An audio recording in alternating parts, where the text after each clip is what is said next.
Anna Karenina is a story that's been done a lot. What is the point in doing a safe adaptation of it? Let's try to do something really extraordinary.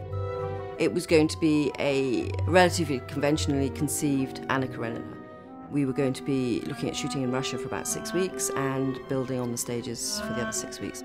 But at some point people started going, no, wait a minute, can we shoot country houses in England? So we were trying to make kind of English stately homes look like Russia and kind of going, well, if you shoot it from this angle, it could look sort of Russian. And then I'd go to these places and they'd say, oh yes, we've made 2 films with Keira Knightley here. Or even worse, I'd go to locations in Russia and they'd say, yes, we have made 7 Anna Kareninas here. And you'd kind of go, oh God, am I just being very predictable? And then all of a sudden one day I get this phone call from Joe going, can you come round, please? He said, well, there's been a bit of a change of plan. So Joe said, why don't we set it all in a derelict theatre? It was pretty radical. And so that's what we did.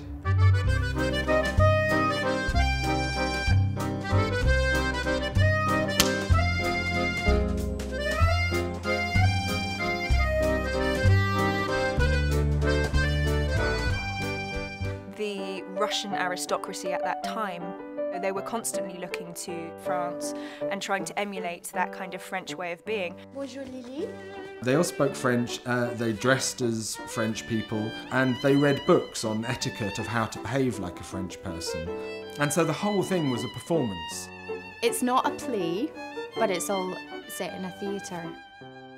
You know as soon as you enter a theatre that you have to use your imagination. So it's always a space that totally changes. It's fascinating. I mean, what he's doing is so clever. We always forget it's a theatre. And then there's just been set piece after set piece, this wonderful, glorious, often shot in one very long take. I found that the film became more cinematic because of theatrical limitations that I had put upon myself. Well, that's where Joe, I think, is rather brilliant and created an environment where we are able to step up and play these strange sort of social games without feeling hindered by a sense of reality. With the theatrical backdrop, it actually enhances the themes. Ultimately, I think it's worked better for the film. It's certainly a more original perspective on the book. May I have the honour of bringing you a nice... What was really amazing when you saw the first couple of days rushes, you just think, well, actually, you know, this is still the story of Anna Karenina, but it stops being your conventional kind of set-piece costume drama. It's more interesting.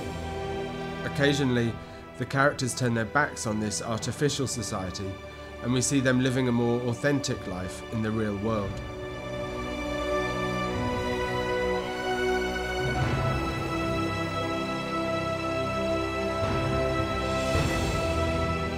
I find the whole process of making a film totally terrifying, and so to have the support of people that I feel loved and accepted is really important.